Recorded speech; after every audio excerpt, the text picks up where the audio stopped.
In today's video, I'm going to talk about how to sell or buy a domain safely, a process that you can trust on and it's very easy to do.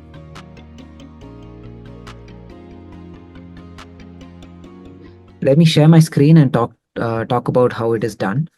Um, Created a small user flow kind of a chart that helps you understand. Now we are using a third-party broker and an escrow for it. Now this is not a sponsored video, but I felt that this is one of the safest ways to buy or sell a domain. I'll tell you how the process is. Now this is something that I just completed. I just completed a sale on through this process, right? So I'm going to share the details of it as well.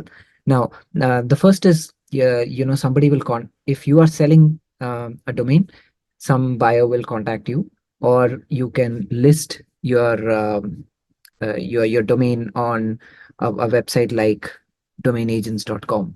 Now, this is a website that I used. So this domainagents.com is basically kind of a broker who talks, who is like a middleman between your buyer and the seller, right? In this case, I was the seller, so I sold my a domain that I had called purplecowseo.com, and I sold it for $1,000. Now, the way this happened was that the buyer contacted me and through domainagents.com, and we had a negotiation, and we eventually settled on this price, right? So the way it happens is first there is an offer, and then there is a negotiation that can also happen through this portal itself, domainagents.com. They'll send you an offer, and then you can counter it and all of that. Once you reach an agreement, domainagents.com uses an escrow. Now, what is an escrow? Escrow is basically a kind of a bank which holds the funds till the entire process is complete, because you don't know who you're dealing with, right? So you want a third party who you can trust. So one of the popular escrows is called escrow.com, and they basically handle all the transactions. So they once you reach the agreement, the buyer puts the escrow funds. The escrow collects the funds from the buyer, and then there's a domain transfer process. Domain transfer process is quite straightforward. There are various ways of doing it. Typically, it's done via auth code.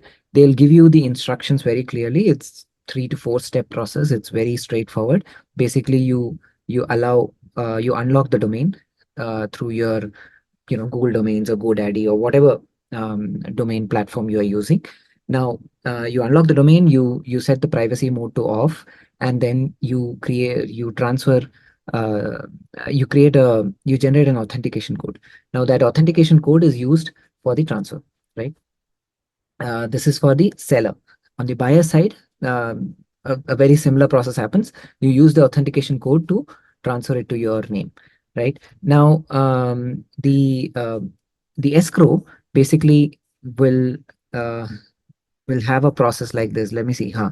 So in this process, the broker had initiated the transaction. See this? So the broker is domainagents.com. The seller agreed to the terms of the transaction. The buyer has also agreed. When both parties have agreed, the partial payment or the payment happens. Now escrow approves the payment. It ensures that all the it has collected the payment and all that.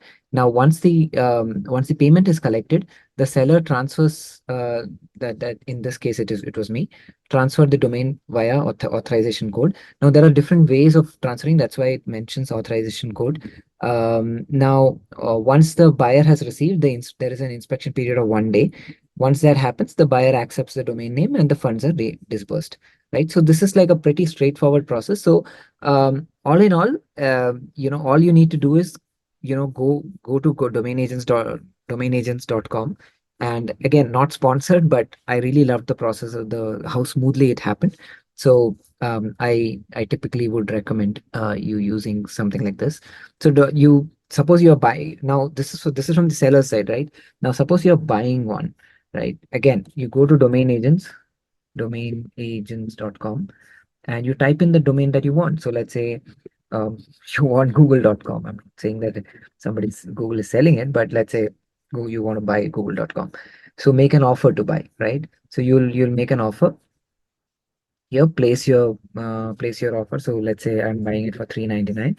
Propose the payment terms, and domain agents will contact the owner of the domain on your behalf, right? So it's like an agent. Now there is a fees involved for the buyer. There is no fees for the seller, right? During transfer, especially if you are in India, during transfer of funds from the escrow to your Indian bank account, there will be some kind of a fees that will be will be there. So in my case, for example, I sold it for $1,000, but I'm getting only 980 because there is some disbursement fee that the escrow.com platform charges. Now, this is besides the other forex charges and everything that will come into play when you when the funds are transferred to the Indian bank account. So yeah, so that's the gist of it. So let me just summarize again. Uh, right. So the process begins with the negotiation. So this happens typically on an email, right? Buyer and the seller talk. The buyer first starts off the conversation through domainagents.com. So domain agents will create a unique email ID through which you can have the conversation. But you can also directly have I had the direct conversation with the person. And once all the negotiation was done, like we agreed on the price, then domainagents.com came back into picture. We agreed there are terms, there are terms like in this case he offered 500. I countered with a thousand, and then there are like agreements that are signed. So you will have some kind of an agreement that will come into play, right? So once all of this happens, you escrow, as I mentioned, escrow comes into picture. Escrow collects the funds from the buyer, so you know that the funds have been collected and it is no longer with the buyer, right? And then you can transfer the domain using authorization code. The broker confirms the successful transfer, right? Broker in this case is domainagents.com. So once the transfer is complete, broker will say that okay, typically you'll receive an email from the broker saying that hey, this transfer was successful and all of that. Escrow releases that amount finally to the seller, which is in this case me, right? That's it. It's a very simple process. I hope this was useful. I'm publishing this video because I feel, people talk about buying and selling domains, but they don't really show you exactly how it is done and what happens in the whole process. So I thought, this is a good way to share. All right. Take care. I'll see you next time. All right.